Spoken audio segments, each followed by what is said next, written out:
Hey all, and welcome to Discount Bin, a pack of pals reading, digesting, and arguing over fantasy novels in a weekly podcast format. This week, we're starting a new book, Best Served Cold, by Joe Abercrombie. Like always, we have the usual suspects. I'm Leonard. With me is Rick. Hello. Lexi. Hi. And Daniel. Hello. So, pretty long pause there. I think that was the joke. Yeah. All right, so we are starting a new book, as Leonard said. Best Served Cold, Joe Abercrombie. This book is kind of part of another world, but it's a standalone novel in the universe, and so we're kind of jumping right in without reading, all the many books that came before it, or maybe it's just 3, I don't know, but there's some books that came before it. Since we're doing pretty much just one storyline, we're probably just going to be reading the entire summary first, and then just discussing it from the top. All right. Should we just hop right into it? Sounds like a plan. So this is the first 10 chapters, or part 1 and 2, of Best Served Cold. The prologue. We start the book following a sister and brother, Monscaro and Bena Mercado. They are the leaders of a group of mercenaries called the Thousand Swords, who are serving the Duke of Talons, Orso. They have been trying to take a city called Viscerine, with the ultimate goal of Orso becoming the king of the country, which is called Styria. Orso has 2 sons, Prince Ario and Count Foscar. As is tradition in fantasy books, the firstborn prince and heir is a pompous ass who cares more about drinking and fashion than being a good leader. The younger son is the kind-hearted leader that will grow into his power, except he's a ginger, so probably not. Orso's campaign is being funded by the banking house of Valent and Bach. The Thousand Swords are just returning from a campaign where they destroyed an army of the League of 8. After that, they conquered the city of Borletta easily. The citizens killed their duke and surrendered the city. After conveying all this information to Orso, Orso tries to kill them because he's worried they are becoming too popular. Bena is killed first, and his body is thrown off the terrace. Monza manages to fight back a bit, but is hurt and thrown off the terrace also. She hits tree branches, and her head is protected by landing on Bena's corpse. She bounces off him and rolls further down the mountain. She's unable to move and hopes for death. A bit of backstory on the Mercados. Jappo Mercado was Monza and Bena's father. Bena was born small and weak, so Jappo taught Monza how to use a sword and farm. Jappo has a very good sword. When Monza was 14, Jappo died to a fever, and it was up to her to keep her and Bena alive. For 3 years, Monza farmed and Bena begged in town. Monza got better at farming, and the weather was nice the 3rd year, raising a good crop. One night, men from a neighboring country came to rob and plunder. Monza and Bena climbed out the window and hid in the woods. The men burned their house and crops. The next morning, the townsfolk came, and they went with them to hunt down the men. Monza killed 2 of them, and Bena found that they had more money than they'd make in a year of farming. Monza thought this was much easier than farming. Back to the present. A man named Shivers has just arrived in Styria by boat. He's heard Styria is a beautiful and peaceful place. As he walks through the coastal city of Talons, he is rudely bumped and charged a ridiculous price for food. Shivers is trying to be a better man, so he lets it go. He finally loses his cool on an innocent passerby before letting him go and reflecting that it's hard being a better man. Monza wakes up in a room. There are bones covering the walls. A bone enthusiast found her and strapped her to a table and kept her alive for 12 weeks.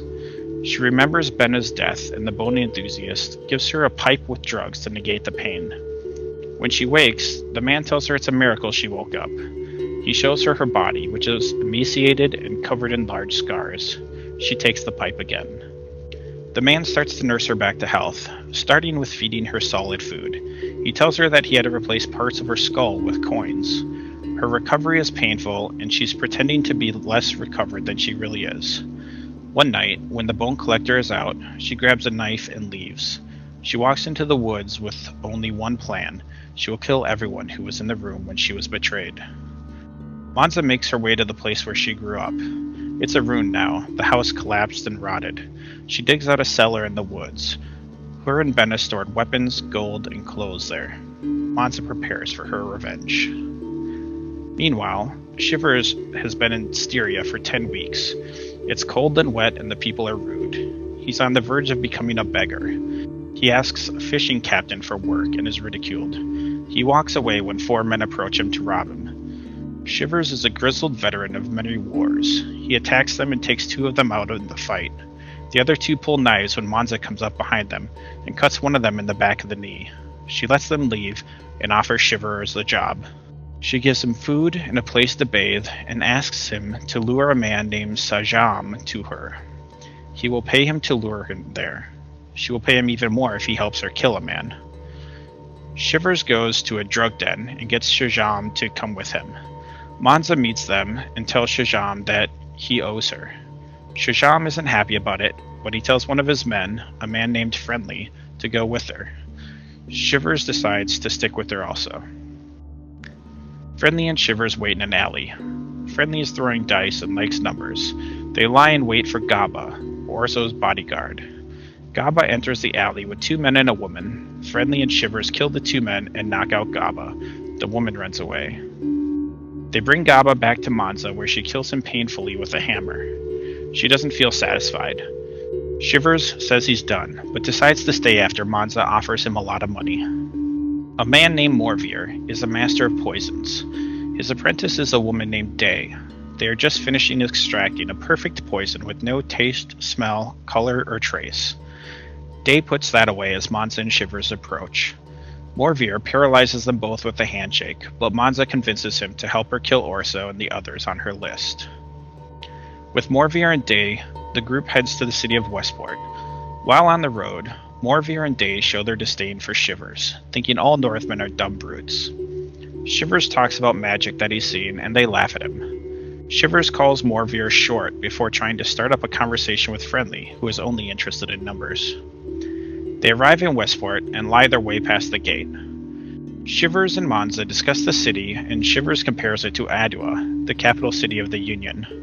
Monza is impressed he's been there. Shivers is crushing on Monza and makes her smile. They are staying in a large, dilapidated building next to the banking house of Valent and Balk. They've come to kill the banker, Mothis. Later, Morvir enters the bank, posing as someone who has recently been made rich. Friendly and Day pose as his companions. They see the banker Mothis being deferential to a younger man named Master Sulphur. Mothis seems to be in some trouble with the bank's leadership. Master Sulphur leaves, and Mothis takes Morvir back to a vault where they count his money and give him a receipt. Morvir tries to poison Mothis in several different ways, but Mothis is careful and does not touch him.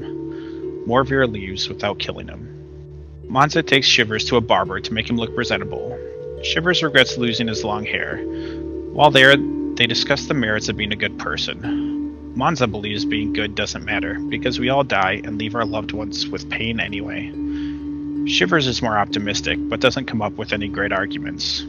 Monza notices Shivers is a good-looking bloke. Back at their crumbling mansion, Morvir tells Monza about their failed assassination attempt. They will not be able to get Mothis at the bank during the day, at his house, or on the commute. They will need to break into the bank at night. They track the guards' movement that night, counting the time between patrols. Friendly really likes numbers. Monza and Morvir can't think of a way to get on the roof of the bank, where there are windows to climb in, but Shivers says he can do it. Shivers wraps a rope around one of the large pillars outside the bank. 2 guards retrace their steps unexpectedly. Monza comes out to distract them so they don't see Shivers. After she leads them away, he climbs the side of the bank and shoots a rope across so Morvir, Day, and Friendly can climb over. Morvir and Day are lowered into the bank, where they spend a lot of time making sure Mothis will die. When Morvir is climbing back, the rope breaks and he crashes into a lower floor window of their mansion. He finds Shivers and Monza having sex. In the morning, Monza is a real asshole and kicks Shivers out. She continues practicing her sword work with her left hand. She and Shivers go to the bank an hour after it opens to watch Mothis die, but Morvir and Day have poisoned every ledger in the bank, and people are dying left and right. There's a panic as people try to get out of the bank. Monza and Shivers make it back to the mansion, and Monza is upset with Morvir, saying he was only supposed to kill Mothis. Morvir doesn't care and reminds her she said she was willing to do anything to get revenge. Morvir and Day go for a walk, and Shivers threatens to quit, but ends up with a raise. That was a lot. It was a lot. So we meet a number of characters in the prologue. Besides Monza and Benna, we get Orso, his sons Prince Ario and Count Faskar. We get Faithful Carpi, the bodyguard Gaba, Mothis the banker, General Ganmark. Those are the people I had listed. Rick, any of these people stand out as a character you're interested in? How would you start with me? This is like the least part that I cared about was the prologue. Like, because everyone's just kind of shitty. Like, and they're doing this all like, they're all doing it done up as like war heroes and stuff. But I mean, okay, so anyone that stood out, I mean, for the obvious reason, Orso was just like a really fun, I love what you guys did here, but we're going to murder you. I think he makes a good villain just for the sleight of hand as far as his personality, because it didn't really feel like he was going to go in and murder them necessarily until things started happening. But I got to be honest, like, I was not super invested during the prologue part of this. Like, I didn't even get really invested until we started, like, all right, the Kill Bill started. She was wiggling her big toe. So, yeah. I thought it was interesting, the, like, conversation they had where he was comparing himself to her, and he was like, oh, yeah, us mercenaries, we know what's up. And she's sitting there thinking, like, your dad was a mercenary. You just got everything that he worked for. yeah. Just that raw jealousy is fun. Like, saw that coming ages ago. Ages ago? Dude, it was like 2 pages ago. Do you mean pages ago? I'm just really surprised that for mercenaries as experienced as them, as cutthroat as them, it hadn't crossed their mind, you know? Yeah. Orso was capable of that. But weak child and all too, though. I bet they were more expecting to be betrayed later, like when they actually finished the job, because they were still like mid-campaign trying to take over. They were just in the off season of trying to take over whatever city that was. It's especially sad because on their way there, Benna and Monza decided this would be their last season. Yeah. It is? That's always the case, though, right? About to retire. It was for one of them. I mean, I got 3 days that's to just retire. typical movie plot lines. Like, you know what? Yeah. Let's let this be the last job, and it is the last job. You know? Yeah. Well, For one of them. Yeah. So as Mons is recovering, she starts using Husk, which sounds a lot like heroin. Possibly. I felt like it sounded like heroin at first, but maybe not as much later. Anyway, do you think she's going to become an addict? Who? I mean, it's like opioids to her, right? She's in pain all the time. Like, she's still every other page or so, they still mention some sort of pain that she's having in either her movements or just any part of her body. Yeah, it's long-term medication. Yeah, certainly. There's no doubt that she is an addict already. I mean, she was honestly probably an addict before she woke back up, assuming that. If he was giving that to her. Yeah. I'm sad that Yeah. she didn't reach out to the doctor who saved her after. Like, She might later. I'm kind of hoping for him to be part of the crew, you know, given his expertise in What do they human call him? anatomy. I don't Mr. think Bone he's a- Collector? Does he even have a name? So Not a speaking of doctor. that leads right into the next question. The bone enthusiast. We never learn his name. He's obviously very into bones, which seems creepy on the surface, but he also kept her alive and healed her as much as he could. Lexi, do you think he had ulterior motives? Like, I mean, I don't think he saved Like her Kill out Bill? of the goodness of. No, I don't think he was using her sexually while she was in a coma. I think that'd be probably beneath this dude, but I don't think he saved her out of the goodness of his heart. I think he saved her for science. Another Yeah. experiment to see how far he could repair a human. Do you think his future plans could have been sketchy?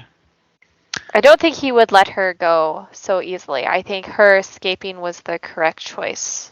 That definitely qualifies as sketchy. I don't know. He seemed to know what he's about. It kind of felt like he left her to go. Like, oh yeah, I'm gonna be gone all day. Please don't leave. Bye. I'll be back in 12 hours. You got till then to leave. Like, it kind of felt like that. It kind of felt like he let her go.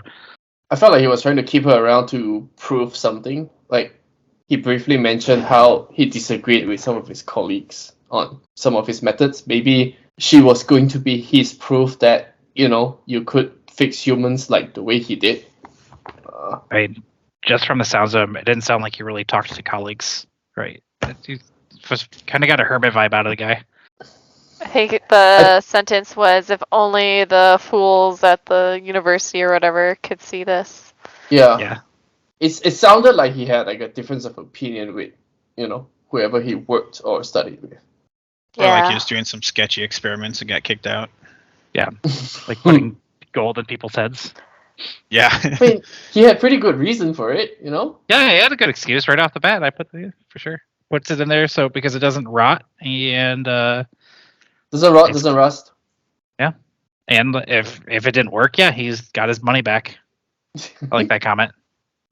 All right, I wrote this question before finishing it, or before finishing the reading, very early on. So in the Broken Earth trilogy, we were reading 3 storylines, and this one seemed like it was going to be 2, right, with Monza and Shivers. Do you think Monza and Shivers are the same person? Oh. I mean, they still could have sex if they were the same person. Facts. That doesn't... You mean before you read Beyond Shivers chapters? No. I wrote that question and I didn't proofread my questions when I was done reading. I'm going to go with the no, they're not. Although that would be kind of fun if she became schizophrenic after, or multiple personality disorder. Yeah. But I don't think that's the case this time around. I think this is a pretty straightforward book where it's like, we're going to follow a main story and occasionally see from other people's point of view. Yeah. So, Lexi, what'd you think of Friendly? I love Friendly. I think one of the best characters I've ever read. I love... Just counting the days.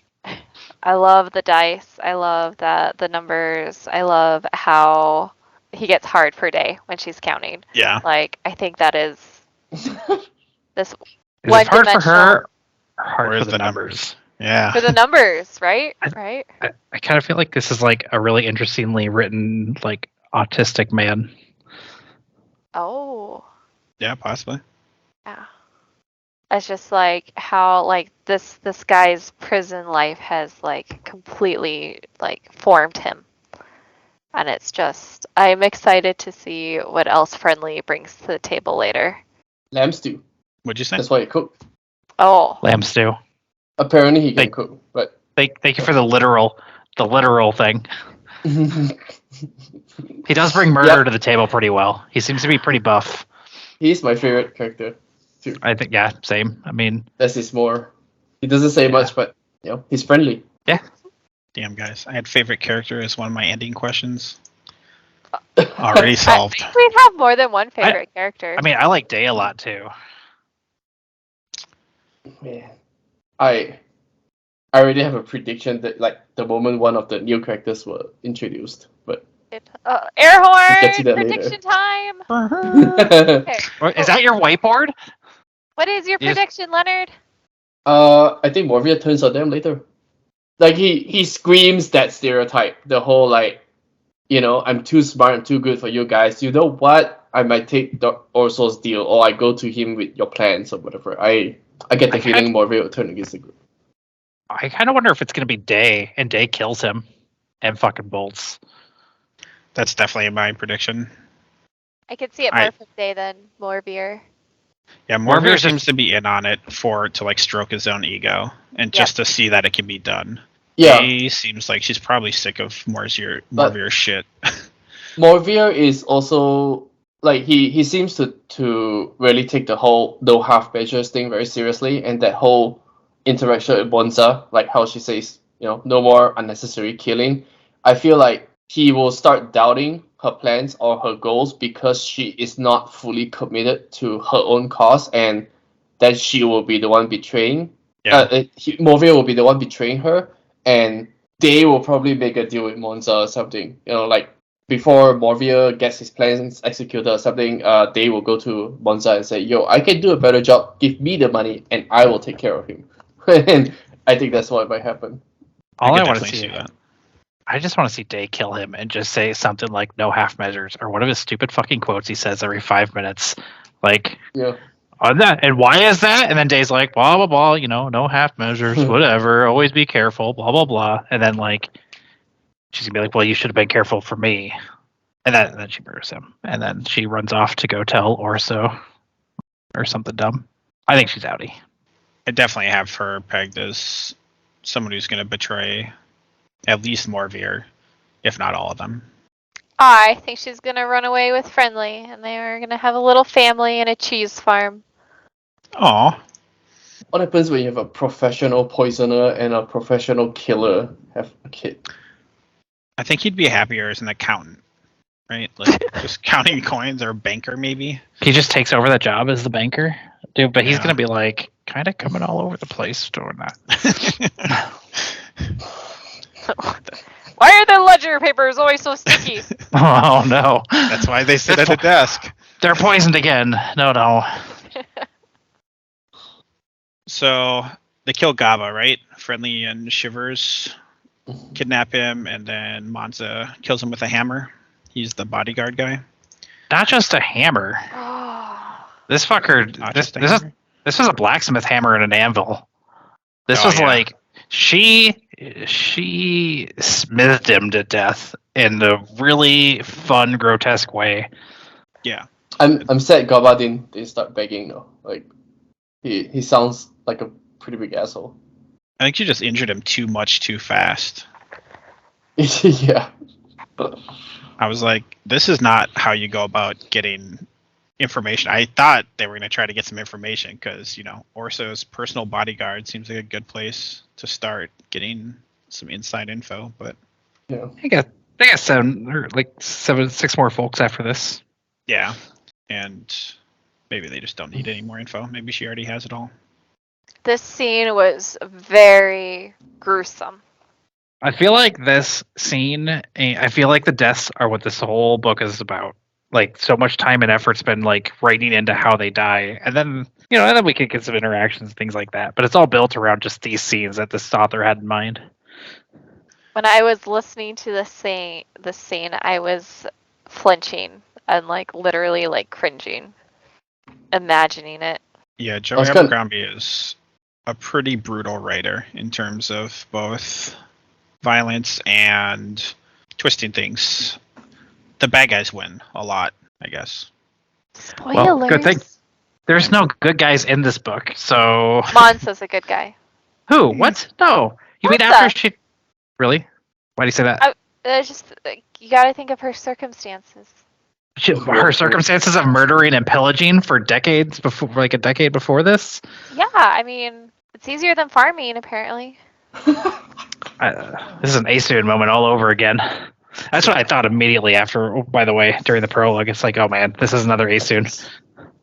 I guess farming people for gold seems like a Yeah, she's still acceptable farming. circumstance for Lexi. So after Monza kills Gaba, let's say you're Shivers. Is there any amount of money that's going to get you to stay? I mean, apparently there was enough, right? And we also don't really know the weight of the currency.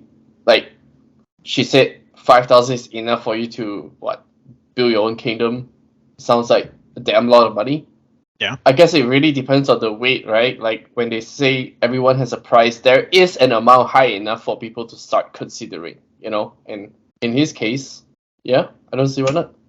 I think I am personally less principled than Shivers is already, so I think I would get to that number pretty quickly. I don't think this isn't a moral thing. This lady's gonna kill me if I say no. That's also true. And he definitely got that vibe. Yeah. Yeah, I'm like, I guess so. Yeah, like he's already in. So, yeah. I will say it's extremely hypocritical that she's like thinking about killing Shivers just because he won't.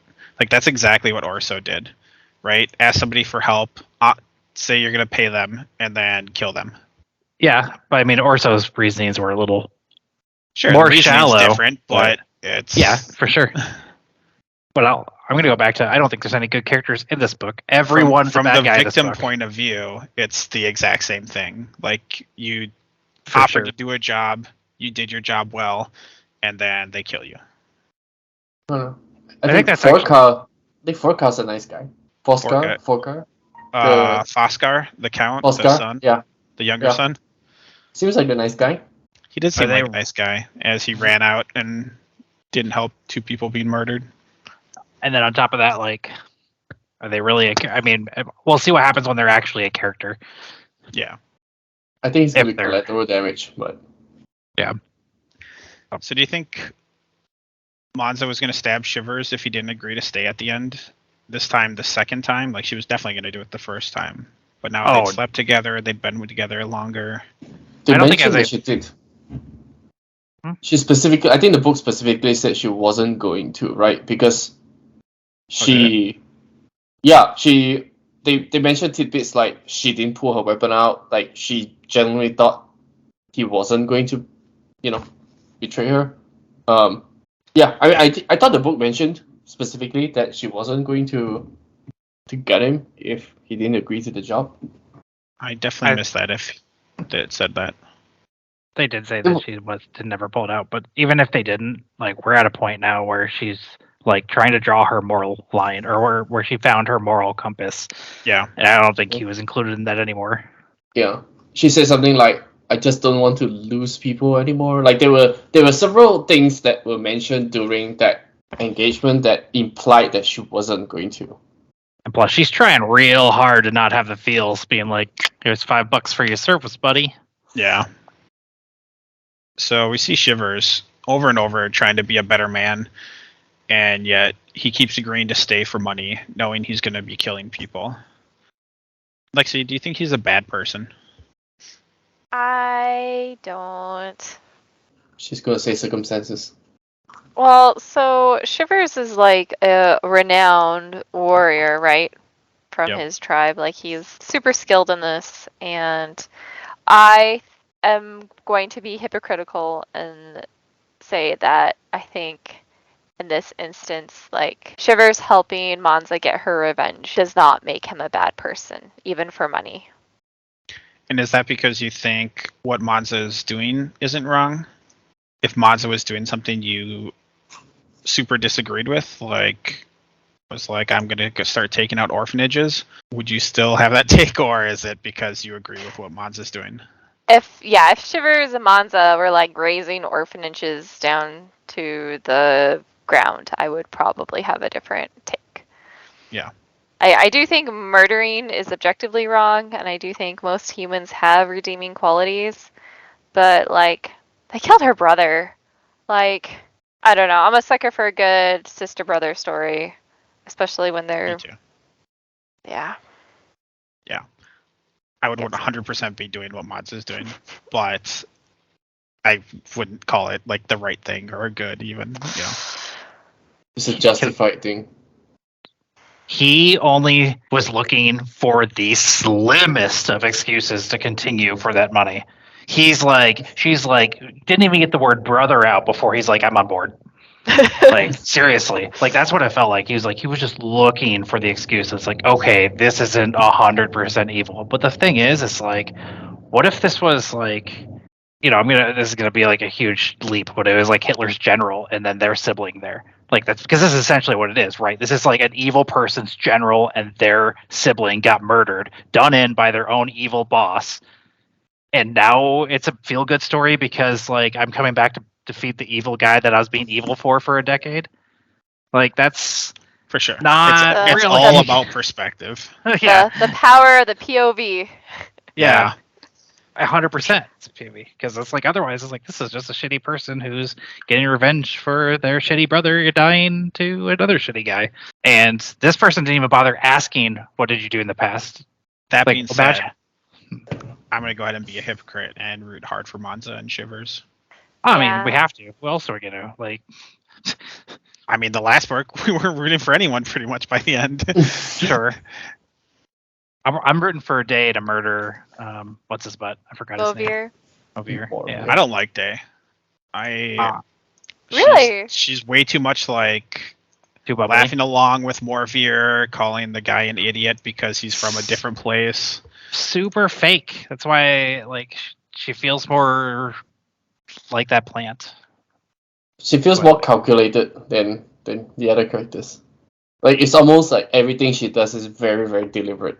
You know, even the character itself. Even the counting, Oh yeah, especially the good. counting.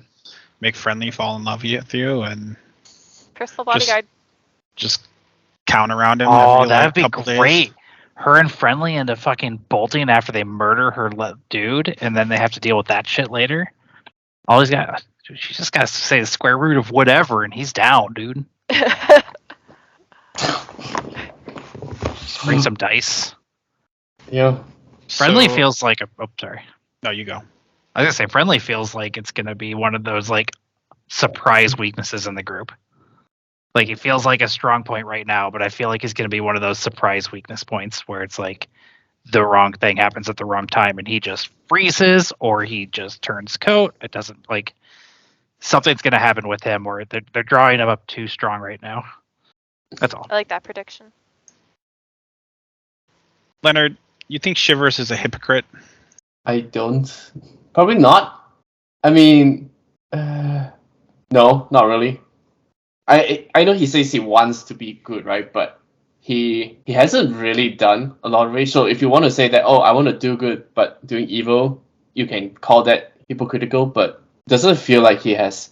I don't know. I feel like he hasn't done enough good to justify that he's evil being hypocrite. I don't agree know. with that because he's saying I want to be good. He's not saying I am good. Yeah. It's like he wants to try, but he hasn't actually done enough good, and that now he's offered an opportunity that kind of fits what he does or what he did in the past. Like, Yeah. I'll change, but tomorrow. money first. You get the money first, then you can be a good guy after that. Money, please. Yeah. Maybe he can do a lot more good with the money than he can do now. Oh, 100%. Yeah. It's like They Robin train Hood. orphans to fight. The ends justify the means. It's a murderous Robin Hood. I bet there's versions of Robin Hood who are pretty murdery. Oh, really? Probably. Yeah. Robbing mean- from the rich, giving to the poor, just murder the rich, eat the rich, Gum. and then train the poor to be more fighters for you to eat more rich. Yeah. Robin Hood is a murderer too. That's messed up. Sounds like a hero, but he's also a killer. And a thief. That's not good. Yeah. So as we've been reading this, there's a lot of talk about what's going on in the world, and Shivers especially his past is stuff that took place in previous books. Have you guys felt like you're missing out on any world building when they talk about other places? A lot. I mean, if the story feels very accelerated, like how they transitioned into killing Goba, that was like instant. There was no building out on like the journey to finding him. It was just there he is, kill him. And even that part where she got rescued and she was in the hut and she escaped, right? Like she shouldn't have known where she is, but somehow she escaped and found her stash like pretty conveniently. It didn't seem to add up how quickly or how convenient that was. I got the impression there was like months in between. Like that was her just reaching her destination and we skipped everything in the middle. It didn't feel quite like that, Like there are parts of this book where I felt like the pacing was a bit too quick. So to your question about world building, definitely felt like there wasn't as much world building. There's a revenge story going on. We're gonna kill this guy in this order. We find some help killing this guy in this order, and we killed the first guy. There was like no leading after that. Even her wealth thing felt very like just returning. You know what? Let's just give her a lot of money. Now she can hire anyone she wants. There was even the description to how she found the wealth was very shallow. It felt like it's like, oh yeah, she just found this merchant who was filthy rich. I really like this style. It lets my mind wander and imagine without actually weighing me down with paragraphs of world building that I don't care about. 7 murders and 450 pages or so. Like, not really expecting much less for the rest of the book too. I don't feel like I'm invested enough to care about the rest of the world. Like it'd be cool to go afterwards and see this after. Like I feel like this is a cool preview for the world. I think it's like, oh yeah, this is where this happened. This is where she fell off the mountain or whatever. I do think like they're getting these first two murders out of the way. Kind of, they were like lesser characters. They're going to be the easier ones to get to, rather than a general and the Duke and his kids. And so I mean, I his think they're bodyguard doesn't sound like someone who's supposed to be easy to get to, or his personal banker. It's not his personal banker. The dude's just a banker. These people are famous. Like that was a big thing. He was just a merchant who had a bunch of fucking money and had way more money than he let on in the beginning. I thought it was Ursula's personal banker. No, it's just a big bank in the country. Well, it was the bank that funded his campaign against the League of Aid. Right. Yeah.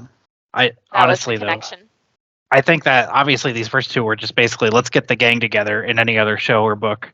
It's like we need to get our team together and then we can continue the story. And why not knock out 2 of the 7 right off the bat? Because like none of these people are probably going to be that hard to find. They're all super famous people in society at this point, right? So it's like, oh yeah, he's the blacksmith dude. Everyone knows who that guy is. He's drinking his wealth away or whatever. Or this other guy's like, he's the lead. He's the head of the bank. That's not really hard to find. It's the giant, weird fucking. I picture it as a giant egg, the big egg bank in the middle. I do hope Ariel's death will be a lot more painful than Gobas.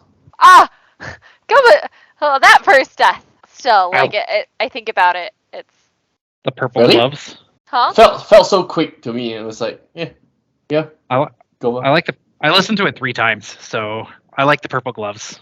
Like that sticks with me. Smash in the face. Fun stuff. Oh. All right, so we're done with 3 parts. Leonard, what are you thinking of it so far, overall? Very different pacing, like also felt kind of predictable. Like, I mean, you kind of pretty much know how the rest of the story is going to go, right? Like, revenge list, one at a time. Most of the story is going to be about maybe just the planning for how each of them is going to be killed. Probably a drip of betrayal in during one of the murders. I just don't see this as one of those stories with a lot of room for surprises.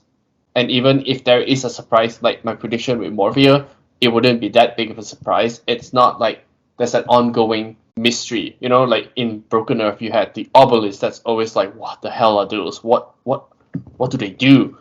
There isn't like a big mystery here that like I really want to solve, So writing is super fast paced.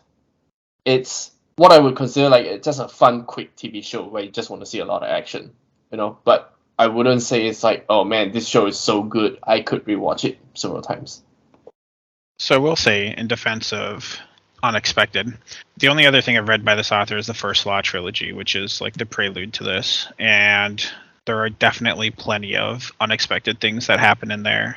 So I wouldn't be surprised if we see some of that. But I also get your point, because it does feel not super surprising at this point, or like nothing super unexpected has happened. But we're also, a fifth of the way through it, so it's just kind of setting up the story at this point. Lexi, have you been liking it so far? I really like this book. I like the characters, I like the pacing, I like the content. I think it's real easy to... I really like revenge stories. I think almost everyone can relate to them, especially like giving it back to the bad guy, even if you're bad doing it. Totally. I'm going to read more of his books just from this first part of this book. Yes. Rick? I struggled the first 2 times I was listening to it. Listening to it the 3rd time, I got really more into the thoughts behind it. Because I don't feel like the Poisoner is going to last very long as the Poisoner. I feel like there's got to be a bunch of different, like, macabre ways of murdering everybody, and he already did his really cool, like, okay, you say it's predictable, but did you predict that dude getting his hand smashed to purple gloves? Did you predict everyone vomiting pink vomit crap everywhere. Like that's the part where it's like these are the scenes that are interesting. I feel like that's why he wrote this book, and I agree with you in the sense of like it's a TV show that's basically there for the action. We have a little bit of a revenge plot, and I feel like there's going to be some twists and turns where like, oh, two of them are going to gang up against her or something, or like I said, the poisoner is going to be out of the picture for whatever reason for the next kill, or no more poisoning at all for the rest of the series because like that's real boring if we just walked around and poisoned everybody. So something's got to happen to him. Something's got to happen to like notify Orso so she ends up taking like 3 on at once or something stupid, or she's gonna get caught and whatever happens. Like there's gonna be tropes that's gonna follow, but like I have no idea how they're gonna do it. Yeah, she's gonna kill everyone eventually. She might die in the end too. Or maybe Benna was the traitor all along. He faked his death and he betrayed her. I mean, that would be like the biggest plot twist. Don't think it's gonna happen, but the biggest plot twist is that the bone thief guy actually revived him too, and like gonna have them go after each other, brainwash them or something stupid. Like that's also a dumb tropey TV showy thing they could throw in here. The book was pretty specific in that Benna was dead. From whose perspective? From the person who suffered massive brain damage falling down a mountain? The narrator's perspective. The narrator's the POV. We don't trust them. We don't trust narrators often anymore. Do you see characters die in TV shows and then somehow they show up at the end and it's like, oh yeah, I was the traitor all along. There's the magic. You believe it. First bit of magic, necromancy. Oh. I wonder how the gold's going to come back into play. Yeah, like it's gotta. Because they really like focused on that. The gold? The gold in her head, like that he fixed her skull with gold, and they just made very specific comments towards that. I just wonder if that's going to have a play in it later, like catalyst of some sort. During a fight, she's going to headbutt someone with the coin, and then it'll do a lot more damage than the other person. Yeah, I was thinking it was going to like deflect a sword or something, just slightly, and enough. That's fine. I just want to see what happens with it. I didn't see the arrow just useful. Or it stops an arrow, and they're like, "Oh my god, she's come back immortal." Yeah, that would be pretty funny. So favorite characters? Everybody on the friendly train. Yep. Like I said, friendly, and I want to see what they do with Day. Like I know that Day's not a good character. I just want to see what they do with her. I like Shivers. I like Shivers quite a bit. Shivers is my favorite too. He's a good old boy. I kind of just want to see a switch flip and him go crazy. Oh, he's gonna berserk. He's gonna rage. He's gonna barbarian rage all over the place. He's gonna cast over Morvir. He's gonna be the one to cast magic. He's like out of all this obsession. He's gonna be like, bam. The mists are gonna come. Exactly. He's gonna use whirlwind and everyone. He's just a barbarian. Yeah. Why do you like Shivers, Daniel? I think it's probably because I've read the first law and I like the Northman in that book a lot. He's just like there's like a code for most of them and they just stick to it, and there's not all this like politicking or bullshitting around trying to make yourself feel better by putting other people down, that kind of stuff. They're very practical, and you see somebody be a good person, you're just like, cool, they're probably a good person. You see someone be shitty, you're just like, okay, they're probably shitty, Dude, I just feel like there's something, like why I don't like him, or why I'm suspicious. Like, he's too good for the rest of this group so far. There's got to be some deep-seated past. He's some fucking asshole, or he murdered a bunch of people, or murdered a bunch of children during one fight, or something. He's got something where he's going to be, like, a dick. I mean, I think he's done plenty of bad things, even in war. Like, he's been a fighter basically his entire life. He's a named man in the North. That means you don't get a name unless you're a pretty vicious fighter. Yeah. Sure. And like, I mean, like, I feel like everyone else has got like actual evil in their background of some sort. Well, lots of characters we know, but like, yeah, I feel like he's got to have something that's just like mildly irredeemable that he's trying to redeem from. Yeah. I'm pretty sure he is in the First Law trilogy because like his story is with one of the main characters from the First Law trilogy, but I don't actually remember him because I haven't read those books in like kind of a long time. Cool. Anybody have any themes they've noticed from this book? Any revenge? That would be a theme for sure. Redemption's not really a theme. Attempted redemption, but that's not even a thing. Failing really hard at redemption. Yeah. No half There's measures. there's been an element of dissatisfaction with each murder so far for Mansa. It's not. The first one was like she didn't feel good about it afterwards. The second one, a bunch of innocent bystanders. I think that will continue to be a theme in the book. That veil of control snapping during each of these two, like the two major events that she's been looking for presumably last several months, and both times she snapped in one way or another, like during her trip and freak out, or during like getting her hand in the fire or whatever from the first one. The second one just being like stuck in a literal stampede of people, like crowd crush in there, and then on top of that, seeing everyone get murdered, she like lost her cool there too. Like, at what point is she just gonna snap? I do hope that she gets some satisfaction if or when she gets to Orso. Like have Orso roll down the same mountain that she was thrown, like twice maybe, and Go down there, get him, bring it back up. Yeah, exactly. Like one time, Even if he's already dead. I mean, Especially. you want to. So she was hurt before she was thrown down, right? Like, I guess if you keep him healthy enough and you throw him down, he could survive the first trip, maybe. And then after that, have a chat with him, and then give him a second trip. I think that would be satisfying. I don't know. Then live out the rest of her days being a drug addict, sitting in her little drug den. Yep. She take over the castle, and decorate that mountain. With his entrails. I mean, that's like her ordeal, right? Like her trial of some kind. If you can survive that, you can survive anything, kind of. No. I don't think this is one of those things that like what doesn't kill her makes her stronger. I think she's significantly weaker than at the beginning of the book. And she's kind of fallen apart, and I think she's at a race against time.